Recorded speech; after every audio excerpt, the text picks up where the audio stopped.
Welcome to the channel. So I've got my yeast out today, but we're not making gluten-free bread.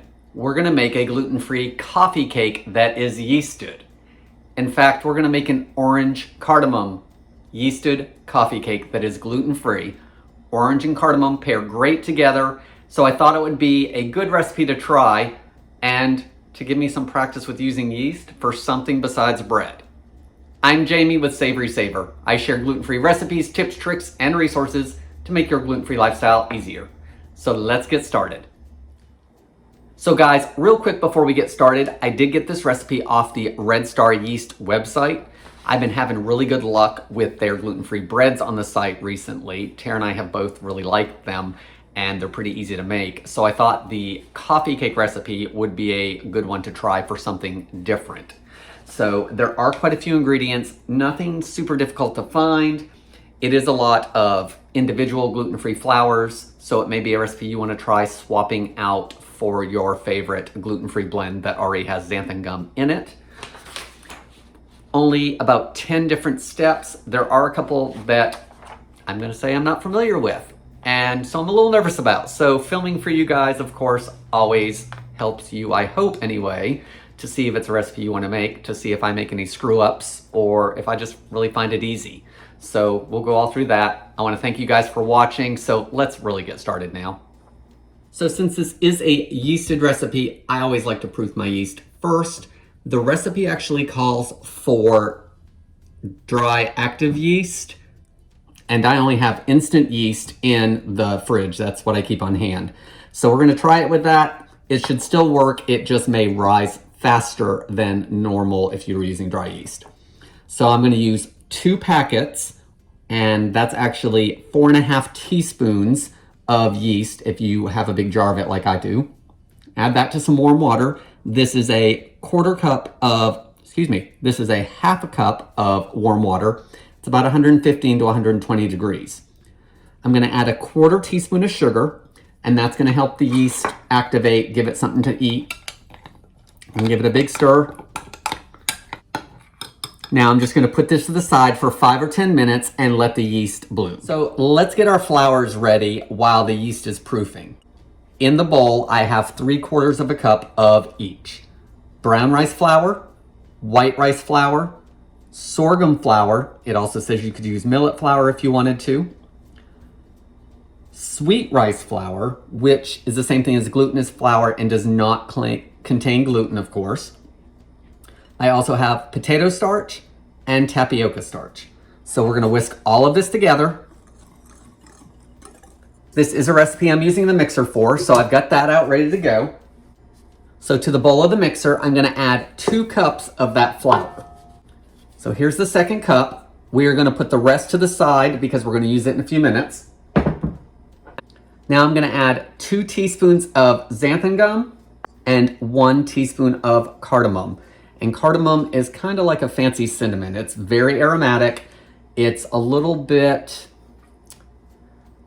let's say, slightly spicy, and I don't mean spicy hot. I just mean it has a little more of a bite to it than cinnamon, and not in a bad way, not something that's hot and spicy, but it's just a little more potent tasting than cinnamon, I guess. So it is a different taste, but think of it kind of that way. It's a warm spice. All right, I've got my flat beater on here. I'm just gonna turn it on for a moment just to combine it. All right, guys, just a minute to combine it. So let's put this off to the side. Next, I have 1 orange here, and we're gonna use the zest and the juice. The juice is gonna be in the glaze on the top, which I'm not a big glaze person on things because I think it makes it messy to store, but I'm probably gonna do it today. But I do need the zest as well. So I'm gonna zest this now so it's ready to go. So I've got my rasp or zester, whatever you wanna call it. Normally I am the type that I go across the top, but I've got plenty of dishes to wash and I'm trying to save like dish time. So I'm gonna take it and do it upside down. You just want the orange part of the zest. So just 1 or 2 swipes across, because you don't want the white because it can be bitter and all those oils that you want are in the outer part anyway. So as you can see, I'm not even down to the white. It's all orange and totally okay. All right, there's our zest ready to go. Here's our orange. I'll put it to the side for later. This part of the directions say you can either do it on the stove or you can do it in the microwave. I'm going to do it in the microwave because it needs to be hot but not boiling. So we're going to see how this part goes because I'm a little concerned about this part, to be honest. I've got 1 1/4 cups of milk, and the recipe actually says you can use non-dairy for this. So for any of these dairy ingredients, you can opt to swap out for non-dairy, substitutions, which is nice if you can't have dairy. So I'm gonna add 1 stick of butter. This is also the point where we're gonna add our sugar and our salt because we wanna dissolve it into this. But I think since the butter is softened but not melted, I'm gonna microwave this just for a minute or so and hopefully melt everything and warm it up before I add the sugar and the salt. So let me just do this for probably 30 to 45 seconds and see where we're at. All right, so I did this for about a minute and the butter's not melted yet. It's just started to melt, so there's still some solids, but let's add our other ingredients to it so we can get everything dissolved together. So I'm using 1/4 cup of sugar, and that is not very much for a cake. So this is not an overly sweet cake. The recipe does say in the notes that you could add additional sugar or you can add more glaze to give it more sweetness. I'm not gonna do that. I think it's gonna be interesting as it is, and it won't be overly sweet. So if you're watching your sugar or you don't like super sweet things, this might be a good recipe. So I added 1/4 cup of sugar and I added 2 teaspoons of salt. The recipe says sea salt. I don't usually keep sea salt in the house. I think I'm just using regular table salt.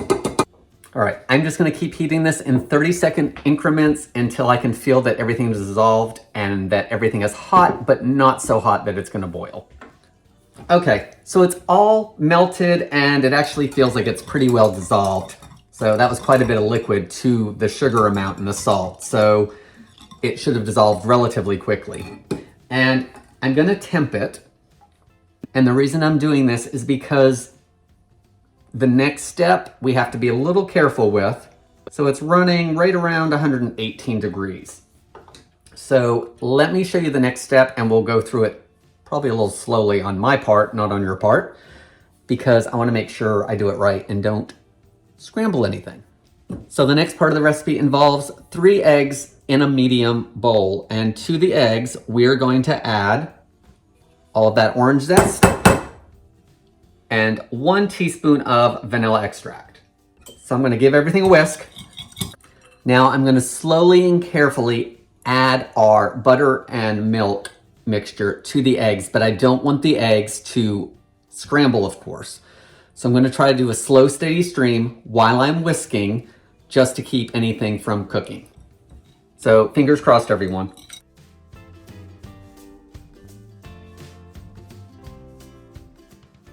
Okay guys, it actually looks really good. I'm kind of excited about this because, first time you're doing a recipe, you don't know what's gonna happen.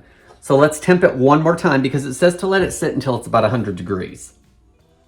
All right guys, that worked out really well. I'm right at 101 degrees, it looks like.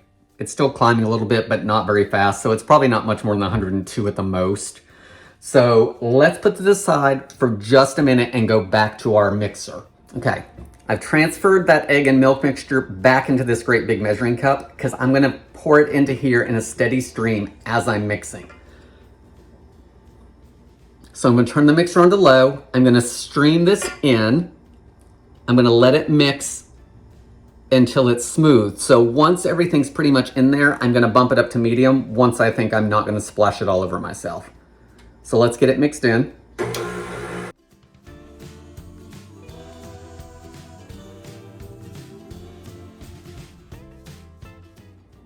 So everything looks pretty good. It's nice and smooth from what I can tell. So now I'm gonna add my yeast and it looks like it's been having a party. So I know it's active. So let's get that in there. I'm gonna turn the mixer back onto low and I'm gonna mix the yeast in just until it's started to pretty much mix in, and then I'm gonna add more flour. All right, it looks pretty good. I'm gonna add my flour. Now, we should have about 2 to 2.5 cups of flour left. And the recipe says to add 2 to 2.5 cups. So as in about, we may not need it all. We want the dough to be fairly sticky and smooth, but not too stiff. So I'm gonna add a cup at a time on low speed, and then I'm gonna see what it looks like. And honestly, I hope it takes that last cup, because I don't know what I'm gonna do with half a cup of blended flour that I've mixed up on my own. So we'll see what it does. Let's get 2 cups in here and look at it again.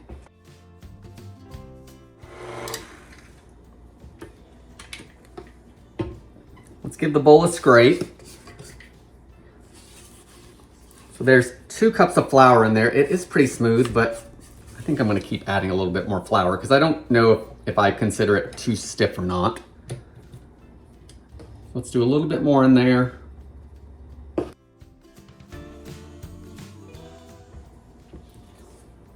All right, so here's what the batter looks like. And I've still got about 1/8 of a cup of flour left. And I think I'm just gonna leave it as is. I'll put that in a container and I'll use it next time I need to coat a pan with, you know, a grease and flour the pan type situation. So now it says that we need to let it stand for a few minutes, and that is most likely to let everything absorb into that flour. So you know how gluten-free flours are, they do better when they rest, especially when baking. So I'm gonna do that, and while I do that, we will get our Bundt Pan ready, because it's just gonna take us a second to do that. So that'll be plenty of time for this to set. Okay, so let's get our Bundt Pan ready. So I have a Bundt Pan here, and I think it's probably 12 cups, I'm guessing. It's a standard size Bundt Pan, so I can't imagine it's not a 12 cup, but it may be 10. Got about a tablespoon of melted butter, because we're gonna grease the pan with it, as well as the top of the coffee cake, which will end up being the bottom of the coffee cake. So let's just coat this. The recipe doesn't say how much butter, so I think a tablespoon's probably about what I need, because you just want a light coating. And my pan is also non-stick, so hopefully that helps as well. Guys, you can really smell the cardamom and the orange in that cake, so I'm hoping that this is gonna be a really good recipe. Make sure you get the inside part of the pan, because that's the part I like to forget. So remember, you gotta get that stem in the middle. Still have plenty of butter for the top of it. Let's get this into the pan, smoothed out, and then that butter on top.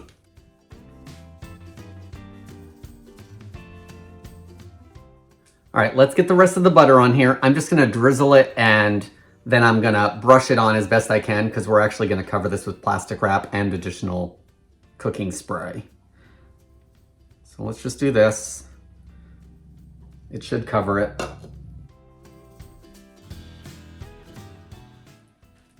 All right, so cooking spray on a piece of plastic wrap, and you wanna loosely cover it. We need to let this rise, and the recipe says it's gonna take anywhere from about 45 to 60 minutes. You want this in a draft-free place in your kitchen somewhere, or someplace warm so it can rise. It does say it will not double in size, but it will rise quite a bit. I don't know what measurement quite a bit is. So I'm gonna, put it off to the side to rise. I'm gonna see how long it takes. I am using instant yeast, and a lot of times it rises faster than dry active. So I'm gonna check this in about 20 minutes, because I'm also gonna do it in my oven that I turned on to the lowest setting for about a minute or so. So it's pretty warm in there. So we'll see how long it takes, but I'll check it in about 20 minutes. Once it's ready to go in the oven, I'll pop it out and let you guys see a quick peek of it before we actually bake it. So 15 minutes into the rise time, and it has puffed up a ton. So this is definitely not gonna take the 45 minutes to an hour. So I did pull it out of my oven. I'm gonna leave it covered on the counter and turn my oven on to 400 degrees to preheat. It's probably gonna take about 10 to 15 minutes to do that. So this will be ready to go in there at that point. So I'm gonna turn the oven on, put it in there once it's warmed up, and this is gonna bake for 40 to 45 minutes until golden and baked through. I would assume that that means that I wanna do the toothpick test and make sure that everything comes out dry. And you may wanna get a skewer and try to get all the way to the bottom of the pan since it's so deep. So we'll figure out something on that and see where I go depending on how cooked I think it is, because we're getting some extra heat here in the middle, which we don't always get from like another cake pan. So it may do really well. Once it's baked through, you want to let it cool in the pan for a few minutes and then turn it out onto a rack to finish cooling. So I would say probably 5 to 10 minutes, then take it out and let it cool. And then after that, we can glaze it. So let's get this ready to get baked. So it's been 40 minutes. It is super brown. I got a great big long skewer to check it. It's pulled away from the sides of the pan, which is usually a good sign.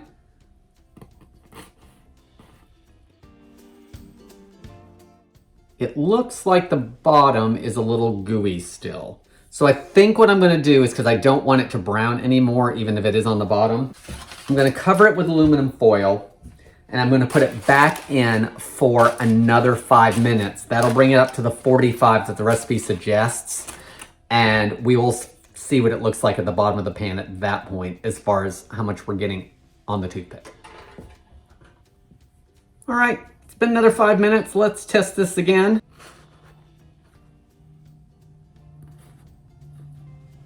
So I'm still getting a little bit of starchiness or stickiness from the very bottom. I don't know if you can see that on there. But I'm not sure, since it's on it is on the very bottom, it's not like it's, halfway through the cake. So I think now the best thing to do is for me to let it set for another 5 to 10 minutes before I take it out of the pan. And hopefully the residual heat will finish cooking that very bottom part or top part, however you want to look at it, till it's done.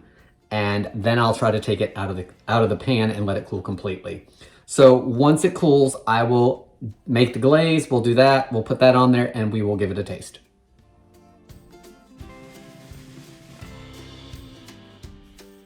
So the cake is cooled. So let's make a glaze. I am going to go through and do the glaze just because I think it'll look better and it will add a little bit more sweetness since there's not much in the cake itself. So you want the juice of that orange that we zested earlier, and I juiced about half of it just to see if I need the full amount. If not, I'll always snack on the rest of it. So the recipe calls for a 1/2 to 1/4 cup of powdered sugar. I only did a 1/2 cup, again, because I'm not a big glaze person.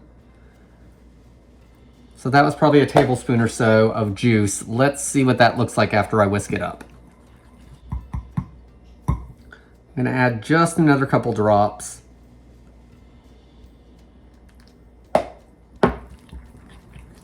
All right, it's definitely pourable. It's still, I wouldn't say it's runny. It's not so thick it's not gonna spread. But the other thing I think I'm gonna do, as opposed to pouring it over the whole thing, I think I'm actually gonna get a pastry brush and brush it over the cake. So the cake is slightly warm, but I think I'm actually gonna put it in the oven for just 2 or 3 minutes at about 350, just to warm the top of it. And then what I'm hoping is that glaze, as I brush it over, first of all, it won't drip all over the cake. And second of all, it's gonna harden over that cake and give it a shiny appearance. So let me do that and we'll get it glazed.